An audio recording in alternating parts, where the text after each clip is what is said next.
తెలంగాణలో graduate MLC ఉప ఎన్నికలను బీజేపీ అత్యంత ప్రతిష్టాత్మకంగా తీసుకుందా? వరంగల్, నల్గొండ, ఖమ్మం ఎమ్మెల్సీ స్థానాన్ని దక్కించుకోవాలని బీజేపీ ఉవ్విళ్లూరుతుందా? ఎమ్మెల్సీ ఉప ఎన్నికల తేదీ దగ్గర పడుతున్న నేపథ్యంలో బీజేపీ ప్రచార దూకుడు పెంచిందా? ఎమ్మెల్సీ ఎన్నికల్లో గెలవడం వల్ల గల్లీలో, ఢిల్లీలో తిరుగులేదని సంకేతాలను కమలం పార్టీ పంపాలనుకుంటుందా? అసలు ఎమ్మెల్సీ ఎన్నికల్లో బీజేపీ అనుసరిస్తున్న ప్రచార వ్యూహాలేంటి? పార్టీ వర్గాల్లో ఎలాంటి చర్చ జరుగుతుంది? వరంగల్, ఖమ్మం, నల్గొండ పట్టభద్రుల ఎమ్మెల్సీ ఉప ఎన్నిక జరగనుంది. పట్టభద్రుల ఎన్నికలో ఎలాగైనా పట్టు సాధించాలని మూడు పార్టీలు తీవ్రంగా శ్రమిస్తున్నాయి. ఇప్పటికే బీజేపీ అభ్యర్థి ప్రేమేందర్ రెడ్డి ప్రచారం నిర్వహిస్తున్నప్పటికీ ముఖ్య నేతలు కూడా ప్రచార రంగంలోకి దిగారు. బీజేపీ రాష్ట్ర అధ్యక్షుడు కిషన్ రెడ్డి యాదాద్రి హనుమకొండల్లో ఎమ్మెల్సీ ఎన్నికల ప్రచార సన్నాహక సమావేశంలో పాల్గొన్నారు. ప్రస్తుతం తెలంగాణ రాష్ట్రంలో బీజేపీ అనుకూలమైన పరిస్థితులు ఉన్నాయని పార్టీ అంచనా వేస్తోంది. ఎట్టి పరిస్థితుల్లోనూ నల్లగొండ, ఖమ్మం, వరంగల్ గ్రాడ్యుయేట్ ఎమ్మెల్సీ స్థానాన్ని గెలవాలని బీజేపీ వ్యూహాలకు పదును పెట్టింది. కలిసి వచ్చే అన్ని అంశాలను అస్త్రాలుగా మార్చుకుని ఎన్నికల్లో గట్టెక్కాలని భావిస్తోంది.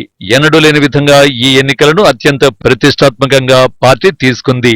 గ్రాడ్యుయేట్ ఎమ్మెల్సీ ఎన్నికల్లో బీజేపీ గెలిస్తే చరిత్ర తిరగరాసినట్టే. గల్లీ నుంచి ఢిల్లీ వరకు బీజేపీ ప్రభావం ఉంటుందని పార్టీ భావిస్తోంది.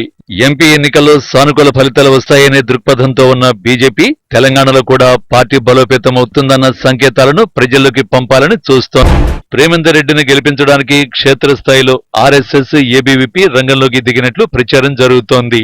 ముఖ్యంగా యువతను ఆకట్టుకుంటే రాష్ట్రంలో పార్టీ బలోపేతమవడానికి ఎక్కువగా అవకాశాలు ఉంటాయని పార్టీ అధిష్టాన పెద్దలు అంచనా వేస్తున్నారు. అందులో భాగంగా ఎన్నడూ లేని విధంగా పట్టభద్రుల ఎమ్మెల్సీ ఉప ఎన్నికలను ప్రతిష్టాత్మకంగా తీసుకున్న ఏబీవీపీ, ఆర్ఎస్ఎస్ రంగంలోకి దిగి ప్రచారాన్ని ముమ్మరం చేసినట్టు తెలుస్తోంది. గతంలో బీఆర్ఎస్ ప్రభుత్వం నిరుద్యోగులు, యువతపై ఎలాగైతే వివక్ష చూపించారో అదే వివక్షను ఇప్పుడున్న కాంగ్రెస్ ప్రభుత్వం కూడా చూపిస్తోందని బీజేపీ ప్రచారాన్ని ఉధృతం చేస్తోంది. గత బీఆర్ఎస్ ప్రభుత్వం నిరుద్యోగులకు 3,000 రూపాయలు ఇస్తామంటే ఇప్పుడున్న కాంగ్రెస్ ప్రభుత్వం 4,000 రూపాయలు ఇస్తామని మభ్యపెడుతోందని ప్రచారంలో దూసుకు వెళుతోంది. ఇప్పుడు అధికారంలో ఉన్న కాంగ్రెస్ పార్టీని నిలదీయాలంటే కేవలం బీజేపీ మాత్రమే ప్రశ్నించే గొంతుగా మారుతుందని, ఒక్క అవకాశం ఇస్తే శాసనమండలిలో పట్టభద్రుల గొంతుకనవుతానని బీజేపీ అభ్యర్థి ప్రేమేందర్ ప్రచారం చేస్తున్నారు. కాంగ్రెస్ మాట ఇచ్చి తప్పిన హామీలను ప్రశ్నిస్తూ బీజేపీ ప్రచారాన్ని హోరెత్తిస్తోంది. ఎమ్మెల్సీ ఉప ఎన్నికలో ఈసారి బీజేపీకి కలిసి వచ్చే అన్ని అవకాశాలను ఉపయోగించుకోవాలని కాషాయ పార్టీ ప్రణాళికలు రచిస్తోంది. ఇప్పటికే ఎన్డీఏ కూటమిలో టీడీపీ భాగస్వామ్యం కాబట్టి ఖమ్మంలో టీడీపీ ప్రభావం ఉంటుంది. ఇటు కాంగ్రెస్ పై వ్యతిరేకత ఉన్నవారే టార్గెట్ గా వారిని ఆకట్టుకోవడానికి వ్యూహాలు రచిస్తోంది. ఖమ్మంలోని టీడీపీ కార్యాలయానికి వెళ్లి పట్టభద్రుల ఓటర్ల జాబితాతో వారిని ఆకర్షించడానికి ప్రణాళికలు రెడీ చేస్తున్నారు.